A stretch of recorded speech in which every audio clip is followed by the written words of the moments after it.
Assalamualaikum warahmatullahi wabarakatuh.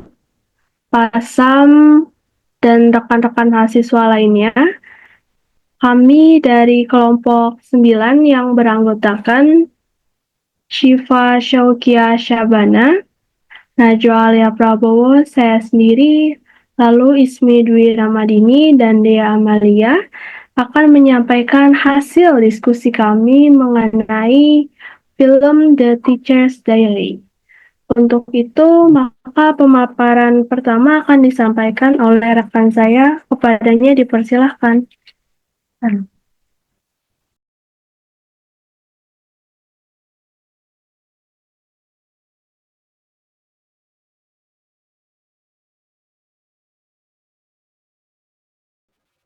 Baik, terima kasih Najwa. Selanjutnya saya akan menjelaskan mengenai identitas kelompok. Dari kelompok 9 ini ada Syifa Syafia Syabana dengan NIM 120 1623 022 dari Prodi Pendidikan Bahasa dan Sastra Indonesia.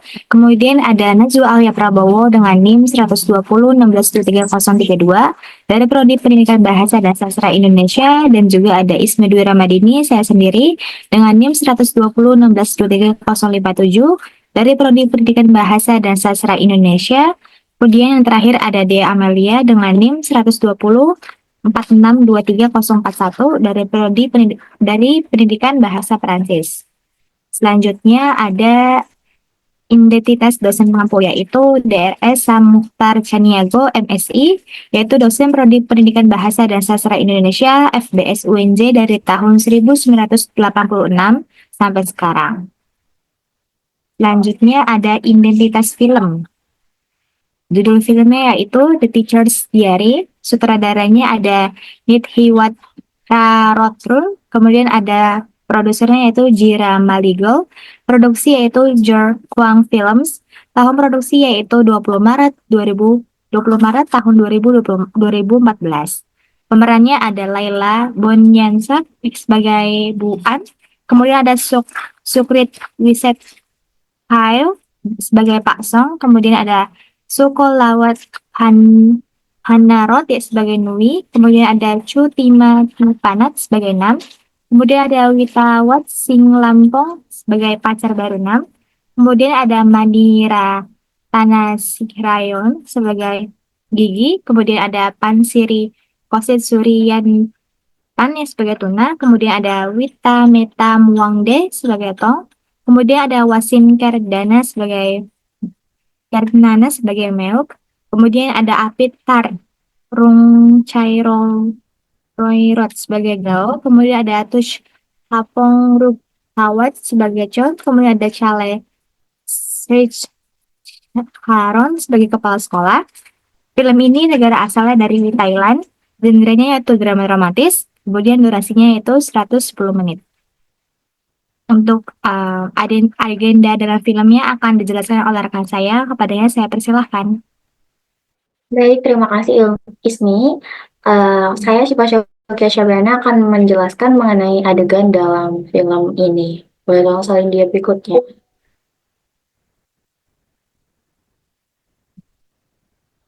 Jadi, film ini dimulai dengan perkenalan tokoh utama kita, yaitu Song. Song ini awalnya bukan seorang guru, dia malah berprofesi sebagai pegulat yang gagal dalam karirnya gitu. Lalu dia tuh mencari pekerjaan baru dan akhirnya dapat kesempatan untuk mengajar. Walaupun awalnya dia itu nggak terlalu tertarik ya sama pendidikan gitu, dia nih kan dikirim ke sekolah terapung. Awalnya tuh dia kayak ngerasa bahwasannya dia itu tidak begitu tertarik, tapi dia tuh sangat excited gitu, sangat bersemangat untuk mengajar gitu. Buat salin dia berikutnya. Nah, ini adalah episode atau adegan scene saat Song itu dikirim ke sekolah terapung di Ban Geng Witaya, cabang rumah kapal. Nah, ini tuh letaknya jauh banget dari keramaian kota. Gimana sekolah ini tuh benar-benar terpencil, bahkan nggak ada fasilitas yang seperti kita bayangkan gitu. Muridnya juga dikit banget. Jadi awalnya Song merasa kesal karena rasanya tuh dia kayak nggak ada pilihan lain begitu. Dia harus bertahan di sana meskipun keadaan nggak sesuai sama ekspektasinya Song ini karena murid-murid di sana udah malah dikit gitu ya. Murid-muridnya juga terlalu bebas begitu. Buat ngafalin dia berikutnya. Nah, suatu hari ketika Sang lagi bersihin ruangan kelas, dia tuh nemuin buku harian milik guru sebelumnya yang bernama An. Nah, buku harian ini bukan sekadar catatan biasa, tetapi berisi perjalanan An selama An itu mengajar di sekolah terapung. Song yang lagi merasa kesepian, akhirnya mulai membaca buku itu. Nah, dari situ dia tahu banyak tuh tentang kehidupan An, tentang sekolah terapung, dan tentang perjuangan An menghadapi tantangan yang ada. Buat dia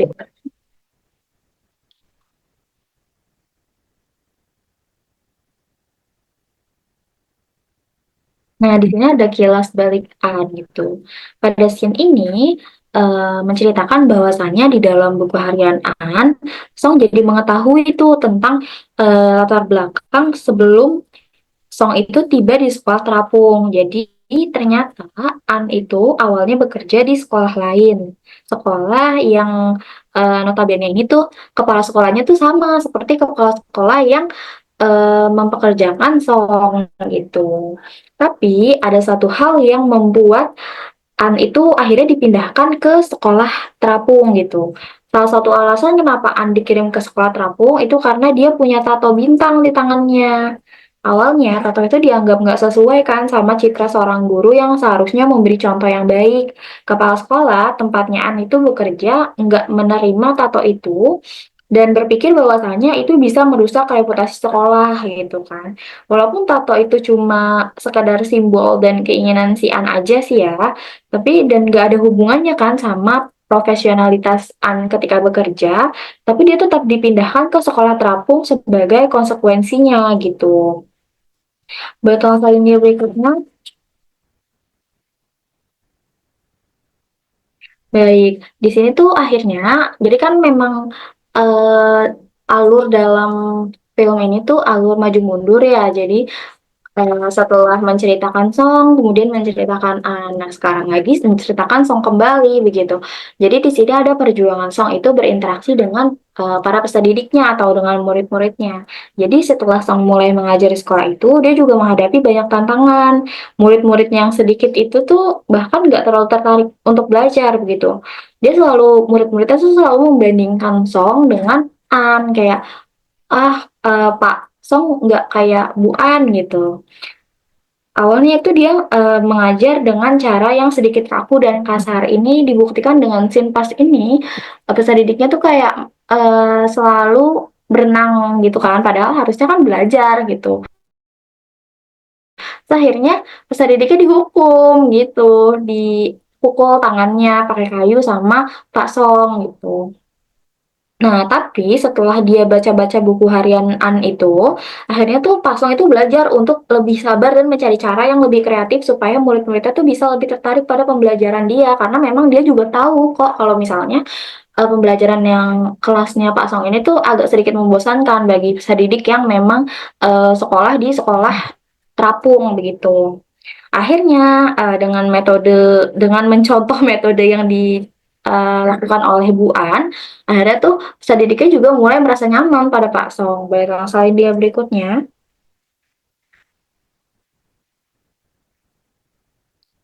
Nah, di sini di dalam buku hariannya, Bu An itu juga menceritakan bagaimana dia tuh berhubungan dengan si kekasihnya gitu ya.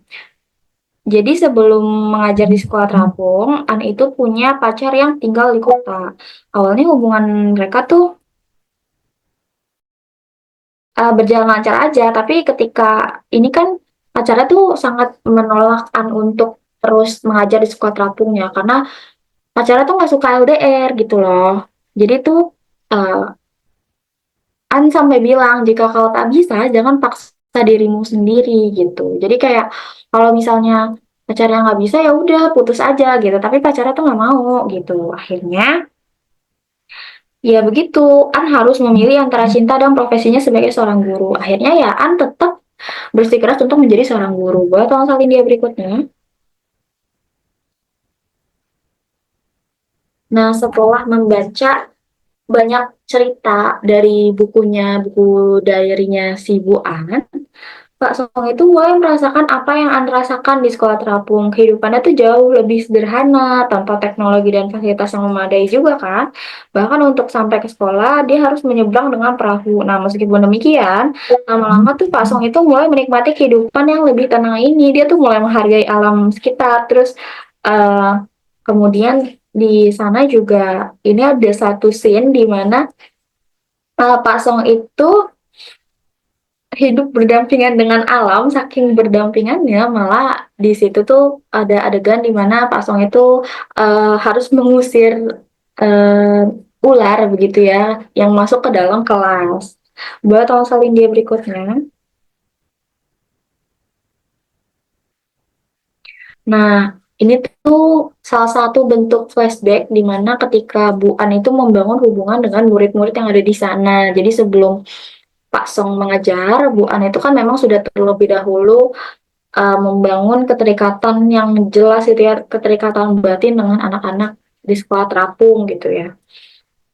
Jadi itu meskipun awalnya Bu An itu sulit berinteraksi dengan anak-anak di sekolah terapung, An itu mulai menyadari pentingnya untuk lebih dekat dengan murid-muridnya. Jadi dia tuh nggak cuma mengajar, tetapi juga mendengarkan cerita mereka, memahami kondisi mereka, dan bahkan jadi tempat mereka untuk pulang gitu. Jadi anak-anak ini bahkan ketika sekolah itu nggak lagi pulang ke rumah mereka masing-masing, tapi sama-sama tidur di sekolah terapung gitu. Boleh tolong salin dia berikutnya.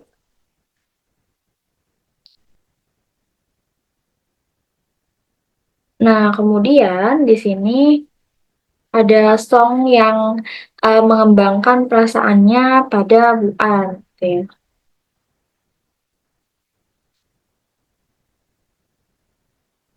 Jadi pada sebelumnya, oke. Nah, ini tuh akhirnya tuh song ini mulai mengembangkan perasaan pada An lewat buku harian An aja karena kan gimana ya saking terpencilnya keadaan di daerah itu, kemudian yang menemani hari-hari Song hanyalah buku harian, jadi mulai ada tumbuh-tumbuh tuh perasaan, perasaan penasaran, juga ingin melihat gimana sih sosok Bu An itu sebenarnya gitu. Jadi tuh dia tuh jadi lewat tulisannya Song itu tuh merasa seperti mengenal An lebih dekat, bahkan sebelum mereka bertemu langsung kan. Meskipun semuanya hanya lewat tulisan begitu, tapi Song tuh kayak menemukan sebagian dirinya lain di bukunya Bu An. Boleh tolong salin dia berikutnya.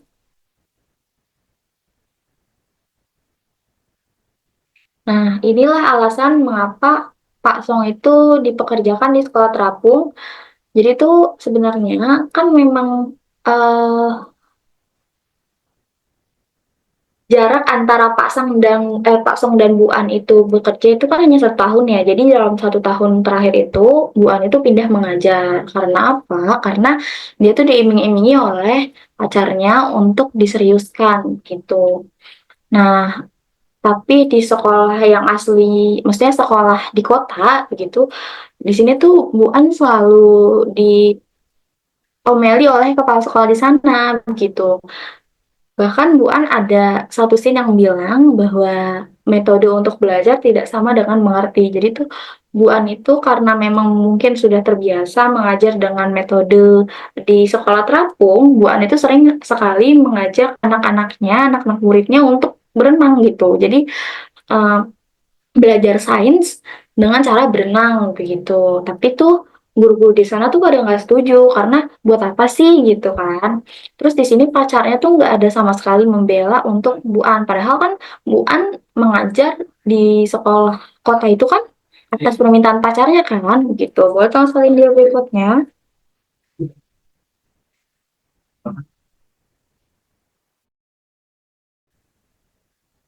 Nah, di sini An itu tuh dikhianati kekasihnya. Ada scene di mana setelah melalui eh, banyak penderitaan begitu ya, karena dia tuh merasa nggak nyaman sih sejujurnya An itu di sekolah kota ini.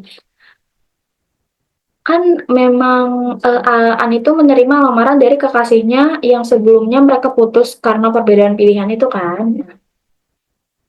Kemudian, karena An itu menerima lamaran dan memutuskan untuk kembali ke kota, akhirnya dia meninggalkan kehidupan sederhana di kota terapung. Namun setelah An pindah ke kota, nih dia kan lagi mengajar kan.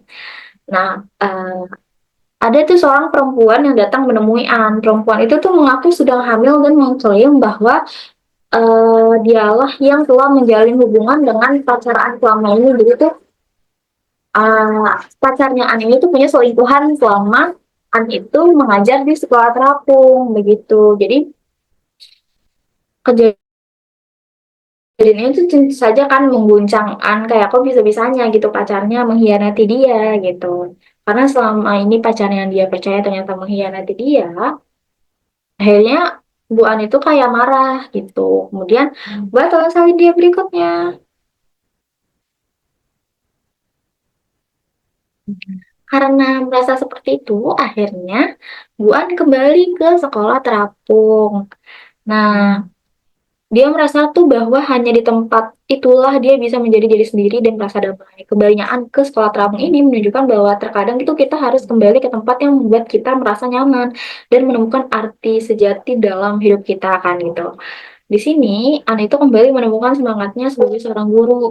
Tapi sayangnya tuh eh, saat Bu An kembali ke sekolah terapung, Pak Song malah pergi ke kota untuk melanjutkan pendidikannya. Boleh tolong selanjutnya?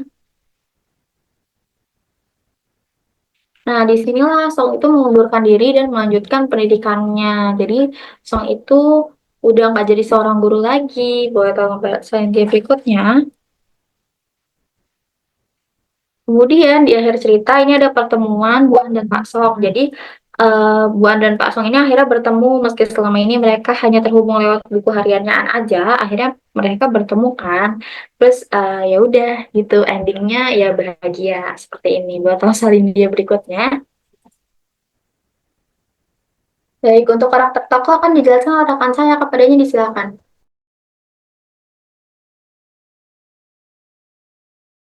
Baik, saya akan menjelaskan mengenai karakter tokoh utama dalam film The Diaries Teacher. Yang pertama ada Song. Song merupakan seorang mantan atlet yang berjuang menemukan jati diri sebagai guru di sekolah terpencil. Ia cerdas, rendah hati, dan bertekad kuat. Meski menghadapi berbagai tantangan, termasuk kesepian dan masalah percintaannya. Kemudian ada Anne yang merupakan seorang guru sebelumnya bertanggung jawab dan berani meski harus meninggalkan sekolah karena tato. Ia pandai mengajar dan memotivasi siswa serta memiliki semangat pantang menyerah. Kemudian ada Nui, karakter yang digambarkan sebagai egois dan suka memaksakan kehendak. Nui tidak mendukung keputusan Anne untuk tetap mengajar di tempat yang sulit, menunjukkan kurangnya pengertian terhadap komitmen Anne terhadap pendidikan. Baik, untuk selanjutnya akan Baik, terima kasih. Nah, untuk selanjutnya itu adalah kaitannya dengan teori belajar dan pembelajaran. Nah, yang pertama ini teori pembelajaran kognitif. Nah, teori ini tuh menekankan bagaimana individu itu memproses informasi dalam pikirannya. Nah, dalam film ini terlihat bahwa karakter utama seorang guru, yakni Pasong, dan Bu An itu berusaha untuk mengajarkan lebih dari sekadar materi pembelajaran yang secara teoritis, tetapi juga mengajarkan keterampilan berpikir kritis dan cara memecahkan masalah. Nah, salah satu contoh dalam film adalah ketika guru itu mencoba membimbing siswa untuk tidak hanya sekedar menghafal, tapi juga memahami dan menghubungkan informasi yang telah dipelajari dengan kehidupan sehari-hari mereka. Nah, tentunya hal ini pun juga berhubungan erat dengan teori konstruktivisme, di mana siswa itu dianggap aktif dalam membangun pengetahuan mereka sendiri melalui interaksi dengan sekitar mereka. Boleh selanjutnya?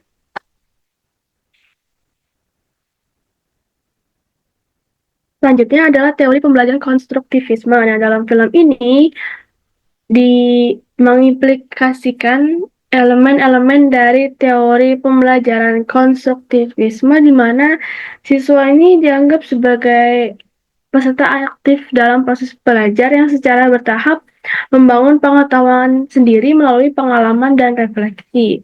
Nah, dalam film ini pula, gurunya tuh menggunakan pendekatan yang berorientasi pada siswa yang tidak hanya mengandalkan metode belajar ceramah, tetapi juga memberikan kesempatan bagi siswa untuk berinteraksi, berdiskusi, dan menerapkan pengetahuan mereka yang didapatkan dari lapangan. Konstruktivisme ini juga menekankan pentingnya konteks sosial dalam pembelajaran, dan adanya interaksi antara guru dan siswa serta antar siswa dalam menciptakan lingkungan belajar yang kondusif untuk pembelajaran yang bermakna. Boleh tolong selanjutnya? Baik, untuk selanjutnya adalah teori pembelajaran humanistik. Nah, teori ini tuh menekankan pada pentingnya hubungan interpersonal yang baik antara guru dan siswa. Nah, dalam film ini tuh hubungan yang tercipta antara guru dan siswanya itu saling memahami kebutuhan dan potensi setiap siswa ini secara individu. Nah, pendekatan humanistik dalam film ini tuh terlihat ketika sang guru ini memberikan perhatian yang lebih kepada perkembangan pribadi siswa, bukan hanya sekadar pencapaian akademis. Guru dalam film ini pun mempraktikkan kedekatan yang mendukung perkembangan sosial dan emosional siswa. Guru ini memahami bagaimana setiap siswa ini memiliki latar belakang dan cara belajar yang berbeda, sehingga pendekatannya lebih fleksibel dan mendukung perkembangan pribadi siswa. Hal ini pun sejalan dengan teori humanistik yang mengutamakan pembelajaran yang lebih holistik, di mana siswa dilihat sebagai individu yang utuh, bukan hanya sebagai penerima informasi atau sekadar penerima materi. Boleh tolong selanjutnya? Nah, yang terakhir ini adalah teori pembelajaran sosial. Nah, dalam film itu, proses pembelajaran tidak hanya terjadi melalui interaksi langsung antara guru dan siswa, tetapi juga melalui pengamatan terhadap reaksi dan perilaku orang lain, termasuk teman sebaya. Nah, siswa dalam film ini tuh belajar banyak dari sang guru, dan juga teman-teman di sekitaran mereka, baik melalui diskusi kelas maupun kerja kelompok. Nah, guru dalam film ini pun menunjukkan pentingnya menjadi teladan bagi siswa. Seorang guru ini mengajarkan tidak hanya pengetahuan akademis, tapi juga nilai-nilai moral, empati, dan cara menghadapi kesulitan hidup. Pembelajaran yang terjadi dalam film ini sangat dipengaruhi oleh teori pembelajaran, di mana siswa belajar melalui model yang diberikan oleh guru dan teman-teman mereka. Boleh tolong selanjutnya?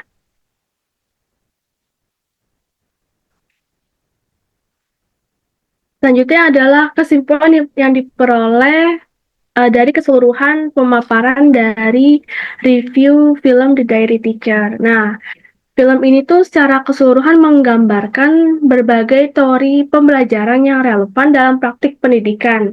Teori-teori kognitif, sosial, konstruktivisme, humanistik, dan pengaruh emosi dalam pembelajarannya semuanya bisa ditemukan dalam film ini, baik dalam tindakan guru maupun interaksi antara guru dan siswa.